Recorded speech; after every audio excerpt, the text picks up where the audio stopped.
There's a woman who only appears in reflections, and if I look at her directly, she's gone. It's a strange thing to say, I know. It sounds like something out of a horror movie.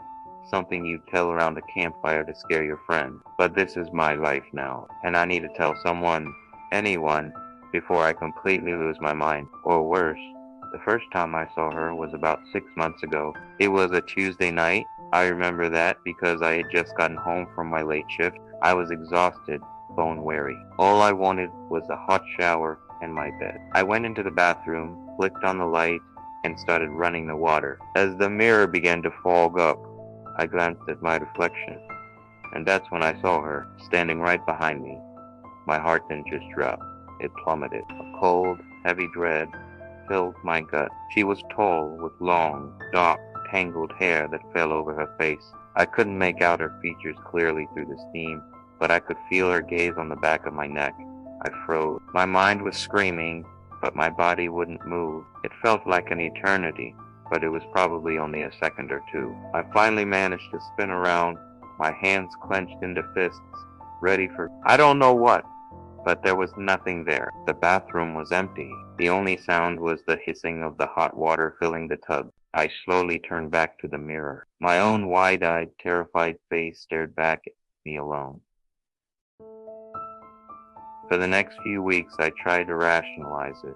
It was stress. It had to be. Work was piling up, I wasn't sleeping well, and my diet consisted mostly of caffeine and whatever was fast. My brain was just playing tricks on me, creating a phantom from exhaustion, a waking nightmare.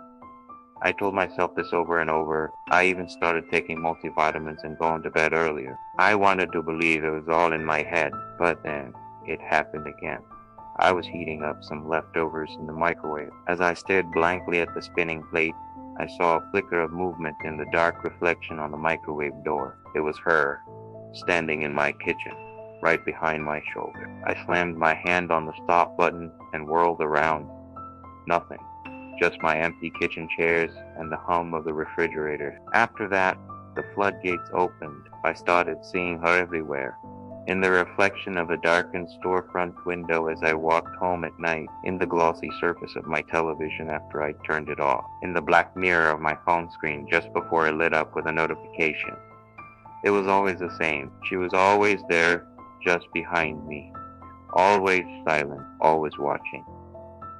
She looks almost normal at first glance. If you could call a spectral figure normal, I'd guess she's in her late 20s, maybe early. Her clothes are simple, dark, and hard to make out. Her hair is black and unkempt, but her eyes, that's what gets me. They're sunken, deep set, like two dark pools. They hold this profound ancient sadness, but also something else. Something hungry. She never moves. She just stands there, a silent sentence. But there's one terrifying detail that I've become acutely aware of.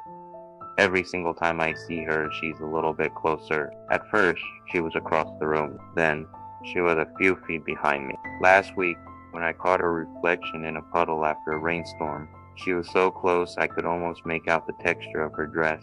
Her head was tilted, as if she were studying me, getting closer. Day by day, inch by terrifying inch. I couldn't live like this. The constant fear was eating me alive. I started avoiding reflective surfaces. I'd shower with the lights off. I covered the mirrors in my apartment with bedsheets. I stopped looking at my phone unless I absolutely had to. I was becoming a prisoner in my own home, haunted by my own reflection. Then, I discovered something by pure accident. One morning, driven by a morbid curiosity I couldn't suppress, I pulled the sheet off my bathroom mirror. I needed to see if she was still there. I braced myself and looked. There she was, closer than ever before. Her face was almost touching my shoulder in the reflection. My breath caught in my throat. But I didn't turn around this time. I just stared. I stared directly at her image in the mirror, my heart hammering against my ribs. And a strange thing happened. The longer I held her gaze in the reflection, the more her image began to waver. She started to fade, like smoke dissipating in the air. Within 10 seconds of direct, focused looking, she was gone. I had found a rule. a way to fight back. She only appears when I'm not looking directly at a reflective surface, my peripheral vision. A quick glance, that's when she manifests. But if I stare right at her reflection, she disappears. It was a small comfort, but it was something. It gave me a sliver of control. I felt like I could breathe again, at least a little. This newfound knowledge made me bold. Maybe too bold. I started to think, what is she? Why is she here? I needed answers. So one night, I decided to test a theory. The logic was flawed. I see that now, but I was desperate. I thought, maybe the reflection is just a trick of the light.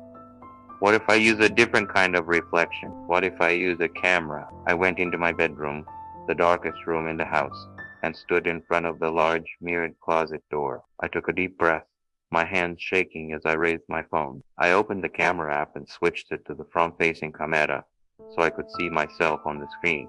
Then I turned around, so my back was to the mirror, and I pointed the phone camera at the reflective surface behind me. On my phone screen, I could see the reflection of the room in the mirror, and in that reflection on my screen, I saw her standing right behind me. Her face was pale, her sunken eyes wide, but that's not what made me scream. It wasn't the sight of her in the mirror's reflection on my phone. It was that when I looked at the image on my phone and then slowly lowered the phone to look over my shoulder, she was still there. Not in the mirror, not on the screen. She was in the room with me, standing in the dark, less than an arm length away. For the first time, I was seeing her not in a reflection, but with my own eyes. That's when the horrifying realization hit me. A truth so cold and so sharp it felt like a shard of ice in my chest. I had it all wrong. Completely, utterly backward. I don't think reflections show her. I think reflections are the only places she's still trapped. The mirror, the window, the water, they aren't portals for her to look through. They are her prison. And every time I look away, every time I give her that split second in my peripheral vision, she gets a little bit stronger. Every time I catch her image, I'm weakening the barrier. My mistake with the camera, creating a reflection of a reflection, I think I broke something. I broke the rule. I let her out. I don't look at mirrors anymore. I've covered every reflective surface I own. I live in a world of matte finishes and dull surfaces. But it's too late. I don't need to see her reflection to know she's there. I can feel her. A constant cold spot in the room that moves when I move. The feeling of being watched never ever goes away. I can feel her breath on the back of my neck when the house is quiet. And sometimes, in the middle of the night, I wake up to a faint light and I see my phone screen on the nightstand across the room has turned on by itself. And I just know that if I were to look at that little black mirror, I would see her face, not in the reflection, but looking back at me through it.